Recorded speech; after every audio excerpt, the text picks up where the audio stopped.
Hello everyone, स्वागत है आपका मेरे YouTube channel study with Shiva में। ये हमारा दूसरा लेक्चर है एनाटमी एंड फिजियोलॉजी का, जिसमें हम पढ़ रहे हैं एनाटमी टर्मिनोलॉजी। टर्मिनोलॉजी किसी चीज़ को समझने के लिए उसका एक पर्टिकुलर टर्म होना चाहिए कि जिससे हम समझ पाए कि हम किस चीज़ की बात कर रहे हैं। फॉर एग्जाम्पल, हम स्कल, ये हमारा सर है तो हम इसको क्या बोलते हैं? स्कल बोलते हैं। ये एक टर्मिनोलॉजी है। अगर आप स्कल किसी भी कोने में, वर्ल्ड के किसी भी कोने में जाएंगे तो इसको अपन स्कल ही बोलेंगे, इसको हम स्कल ही बोलेंगे। अगर हैंड है तो हैंड के बोन्स को हम मेटाकार्पोफेरेंजियल जॉइंट्स या मेटाकार्पल्स या फिंगर्स यही बोलेंगे, कहीं पर भी चले जाएं। तो एक साइंटिस्ट लोगों ने कुछ टर्म्स बनाए हैं जिनको कहीं पर भी जाएं वो टर्म्स एज इट इज रहते हैं, जिनसे उनको समझा जाता है, जिनको समझने में हमें आसानी होती है। नाउ यहाँ पर थे एक, सबसे पहले एंड्रयूस वेसाइलिस। एंड्रयूस वेसाइलिस कौन थे? हमने फर्स्ट लेक्चर में पढ़ा था। एंड्रयूस वेसाइलिस एक modern father of modern anatomy थे, जिनको फादर ऑफ मॉडर्न एनाटमी कहा जाता था। उन्होंने कुछ लैटिन वर्ड दिए थे। कौन थे?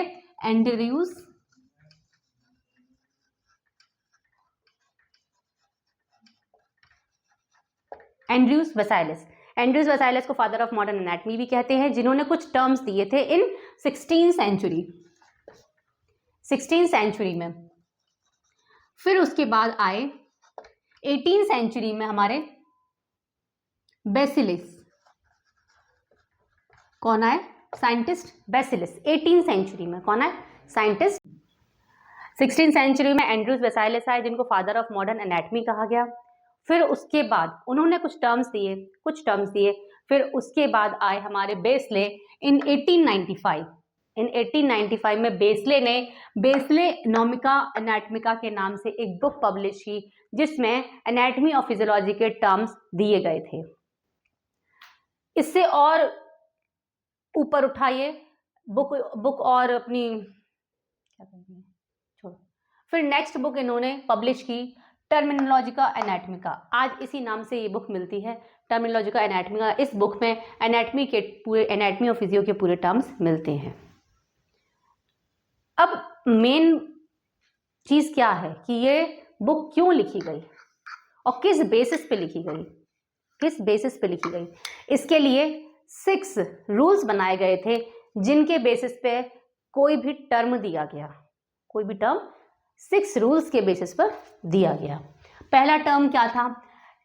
Each part should be have only one name. कोई भी पार्ट हो, जैसे रेडियस है, अल्ना है, स्कल है, आईज है, नोज है, कोई भी पार्ट है, उसका केवल एक ही टर्म होना चाहिए, वो रिपीट नहीं होना चाहिए। नेक्स्ट दिया गया, each term should be as short as simple.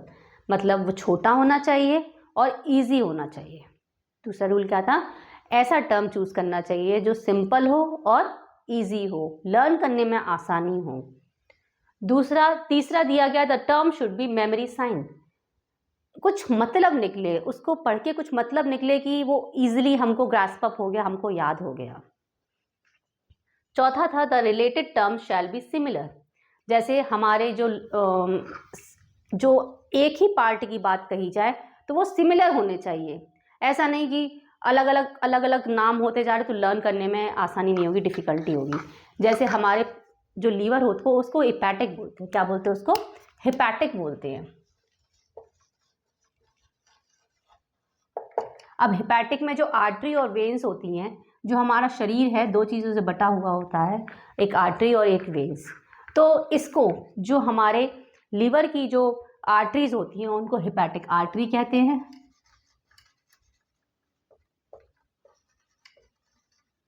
और इसकी वेन को हिपैटिक वेन कहते हैं। मतलब दोनों रिलेटेड है, hepatic artery and hepatic vein. मतलब याद करने में हमको आसानी होगी कि ये कहाँ की बात हो रही है, ये लीवर की बात हो रही है, लीवर की आर्टरी और लीवर की वेन की बात हो रही है। इसी प्रकार उन्होंने क्या किया, उन्होंने एक और रूल बनाया गया, जो adjective shall be arranged as opposite. मतलब अगर मान लो अपन हाथ को मोड़ रहे हैं, जैसे अपन हाथ को मोड़ते हैं तो इसको फ्लैक्शन बोलते हैं, और सीधा करते हैं तो उसको एक्सटेंशन बोलते हैं। तो वो क्या होना चाहिए, हाथ मुड़ रहा और सीधा सीधा हो रहा है, मुड़ रहा है सीधा हो रहा है, क्या है, ऑपोजिट्स हैं। तो ऑपोजिट्स होने चाहिए, जो उल्टा काम हो रहा है वो कैसा होना चाहिए, ऑपोजिट होना चाहिए।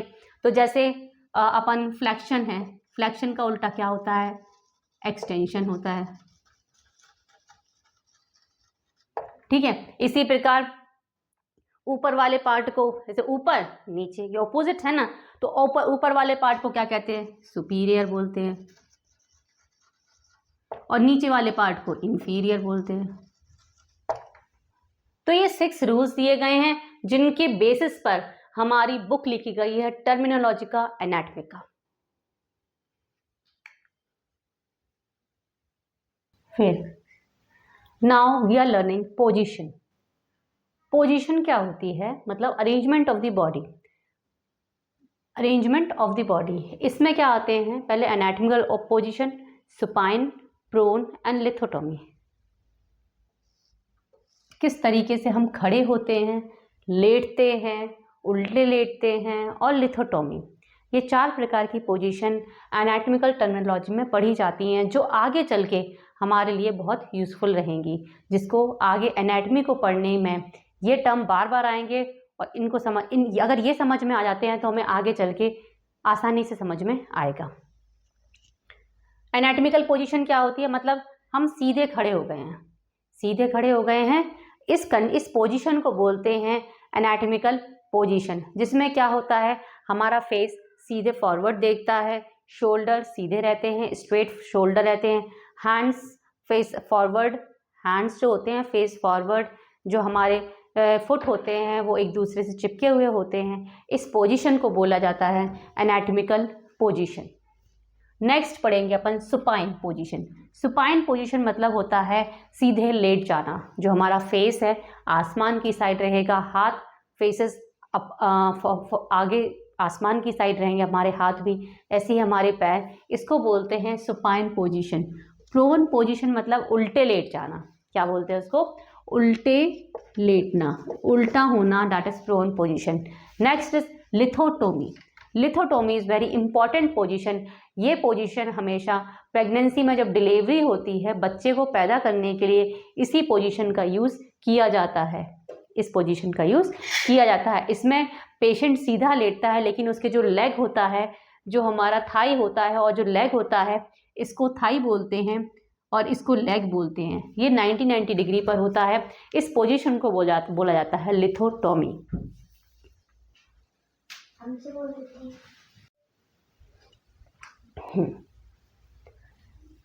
अब हम पढ़ रहे हैं प्लेन्स।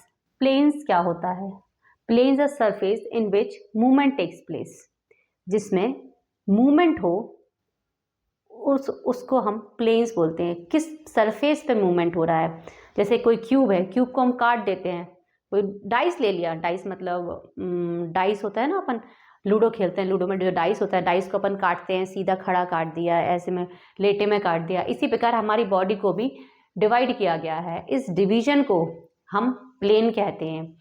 जैसे प्लेन्स 3 प्रकार के होते हैं, एक coronal plane, sagittal plane and transverse plane, ठीक है। तो इसी प्रकार हमने इसको डिवाइड किया गया, सजाइटल, कोरोनल एंड हॉरिजॉन्टल और ट्रांसफर प्लेन। तो सजाइटल प्लेन क्या कहलाता है, जब हम अपनी बॉडी को सीधा यहाँ से डिवाइड करेंगे तो हमारा जो बॉडी है 2 हिस्सों में बट जाएगा, left side and right side, इसको बोलते हैं सजाइटल प्लेन। सजाइटल प्लेन 2 प्रकार के होते हैं, एक मिड सजाइटल, एक पैरा सजाइटल। मिड सजाइटल जो होता है मतलब मीडियन प्लेन, बिल्कुल जो बीच से जो कटे उसको मिड सजाइटल बोलते हैं, और जो मिड सजाइटल ना होके साइड से कटे या यहाँ से कटे तो उसको बोलते हैं पैरा सजाइटल।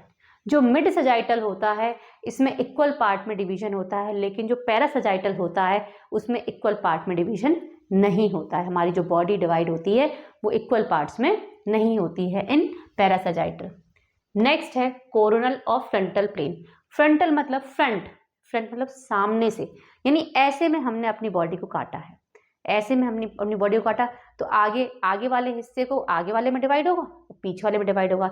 जो एनाटॉमिकल टर्मिनोलॉजी है, इसको आगे वाले हिस्से को बोलते हैं एंटीरियर और जो पीछे वाला हिस्सा होता है उसको बोलते हैं पोस्टीरियर। तो नाउ फिर इसके बाद आता है हॉरिजॉन्टल और ट्रांसवर्स प्लेन।